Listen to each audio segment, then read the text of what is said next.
Hello everyone, I'm Madhav Hemukumar and I'm currently pursuing BTech in Computer Science Engineering, specialized in Artificial Intelligence and Data Engineering. So currently I'll be talking about the urban company and its year diagram. So talking about Urban Company is an Indian-based online marketplace that connects the users with the local service professionals and artisans. So the company was founded in 2014. So it offers a variety of services such as the beauty parlor services, house maintenance, and such on. It has a long ending, it is a never-ending list of services. So talking about Urban Company, I would like to give you an over idea about how the company works. So go over to Whimsical. So here, Urban Company is comprised about its customer services, service providers, and also then comes the payment section. So I'm here talking about how the Urban Company and its entity relationship works. Then payment, then comes the feedback. Yeah. So as you can see. Uh, yeah, customer would be having attributes. So what are attributes right now? So I would, before going into the ER diagrams and such of that, I would be talking about attributes. So what are attributes?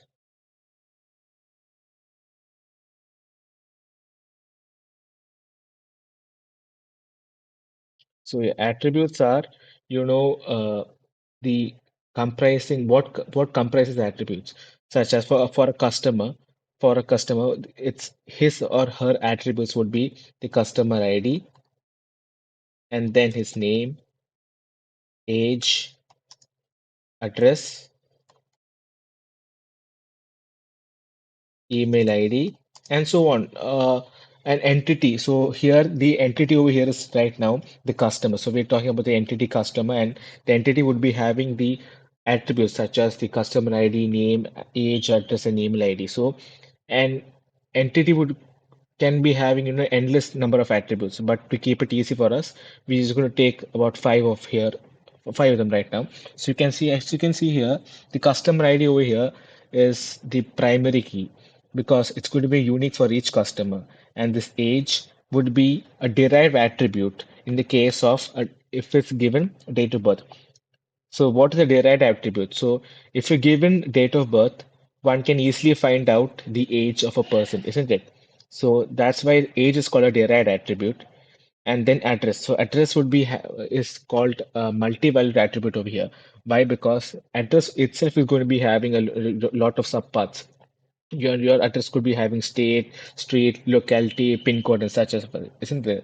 That's what attributes is comprised of.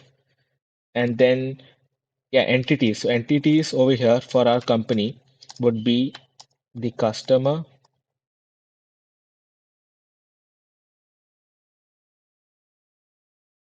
the service providers, and then the platform itself, isn't it? Without platform, this company wouldn't be sustaining. Yeah, so that's what is an overview. And then going on to the ER diagram. Before going on to the ER diagram, would be like, I would like to explain what is comprising of it. So here,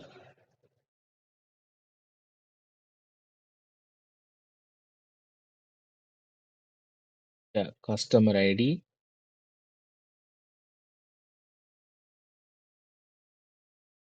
then you can have name, address, and a lot more, isn't it? Email ID.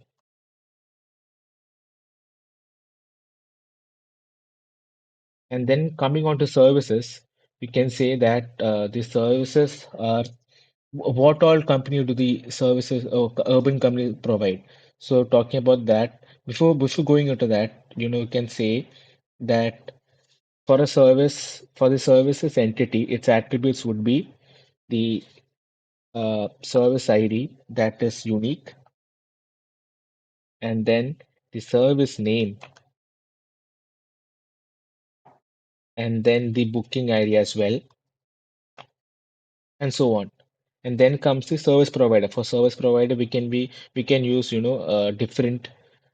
attributes such as for service provider, we'll be using SPID, which is unique for each service provider, and then the SPID name. And also here also we would be requiring the booking ID as well. So going on to the payment, over here we would be needing the payment ID, which is going to be unique for the payment entity. And then we would be also needing the SID because we need to know what service is the customer has taken. So that's going to be also be unique for it. That's not going to be unique. That service ID over here is going to be a foreign key from the services entity. And here comes the feedback. So the feedback would be having the FID, which is going to be unique for the feedback and entity. Then you can give suggestions as well. Yeah. So over here, you see this feedback would be directly connected to a relationship with the customer because that's how it works, right? The customer gives feedback, and that's how it works. So so now once I feel that you have understood how the thing works. So going on to the ER diagram over here. So this is a ER diagram I've made. So as the backbone of any company over here, for Urban Company also, our customers are backbone. So the customer would be having, so you can see a customer over here is given as the ping, it's given a ping box. So that's to, to make it distinctive. To give it a distinctive look, we given different colors for different things. So over here, the rectangle box suggests that this thing is an entity. So customer over here is an entity, and then the yellow circle ones or the oval ones are the attributes. And here you see this thing gives the relationship between the customer and the feedback. So yeah, customer would be having attributes such as phone number, date of birth, name, and then the unique customer ID and its age. And here over here you can see that address itself is having four subparts over here: pin code, state, country, and street. So that's why as I earlier said, it's a multi-valued attribute. So the customer gives feedback. So this blue box is the relationship between the customer and the feedback entity. So the feedback coming to the feedback entity, you can see that the feedback is having a feedback ID, which is the primary key in this case, and also the booking name as well, the name and the suggestions of what the customer gives. So coming to what this customer is going to avail. So what the customer is going to book. So customer books some service, isn't it? So before going to the booking area, we are going to see what the status and these status, booking ID, and time. Here are the attributes of the booking relationship. So coming into the services, so services is going to be, the service is going to be like the one which connects the customer and the service provider and then the payment area as well. So because the service is like the middleman over here, so the services is going to be having a lot of attributes over here. That's the service ID, name, and availability. So not all services would be available 24 into 7. Some servers are also subject to availability. That's why we given the availability also. Then the services provide. So service provider provides services to the customer. That's why you can see the service provider. That's a relationship between the service provider and the service entity over here. So the service provider would be having the SPID, which is the unique ID for the service provider, because we would be having millions, we would be having thousands and lakhs of service providers. And then can see each service provider would also be having names and requirements as well. Then the services is also linked to the service category. So you can see service categories itself is going to be having a lot of attributes. And then the services from the services category, because and a customer can either directly book the service or she or he can go to a service category and then book services from there as well.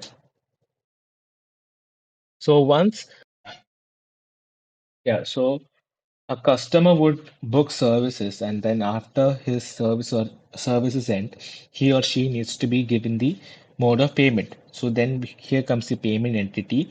So in the payment entity, we see that it's going to be having a payment ID which is going to be unique, and it's going to be a primary key, and then the amount of the service he or she has to pay, and the payment itself is subdivided into payment methods. So each user would be given the privilege of using different payment methods such as credit cards, cash on delivery, and UPI also. So that's how it works. And then, why ER diagram? So why is ER diagram important? So the ER diagram, ensures that the user gets a streamlined experience, which is going to be connecting the dots between the user and the company as well, and also the service providers. It's not just, a graphical representation, but it's also a blueprint for the user-friendly interface. So why is this ER data, which is the entity relationship data, very important? So data is like the heartbeat for any company. So it's going to be, it gives us deep insights on to the users' favorite trends or the personal. It gives us, it gives the users a more personalized experience. Yeah, so talking about the relationship between the entity and the service providers, in the context of database design and entity relationship modeling, there are four types of relationship. Mainly is the one-to-one relationship. So in this relationship, it signifies that each record in the first entity is directly related to the second entity, and that's only going to be one. So it's directly related to only one entity in the entire database. So it's going to be a unique pairing between the entities, and it's going to be creating a singular connection. So talking about many to one relationship, in a many to one relationship, the multiple records in the first entity can be associated with a single record in the second entity. But however, each record in the second entity is linked to a unique record in the first entity. So it's like many can have just one, isn't it? So it's like, a hospital can have many doctors, but the doctors are only going to be working in one hospital. So that's like many to one. And then talking about one to many, a one to many relationship, signifies that each record in the first entity can be associated with multiple second entities in the second entity. So that's what was one to many, and then comes many to many. In many to many relationship, multiple records in the first entity is going to be linked with multiple records in the second entity, and that's what is many to many. So we here in our database, the customer and the booking. So this is that a customer is going to be one entity. That's going to be the first entity. So the customer can, book how many ever services he wants. That's why it's given one to many. So then is the customer and the feedback. So the customer is, as I said before, is going to be just one at a time. So a customer can give multiple feedbacks, and that's why we've given one to many over here. And then also after coming into that, the services area, the services. So a customer can avail many services, but the billing would be just one. So the customer, after booking several services, he or she would be just giving one payment.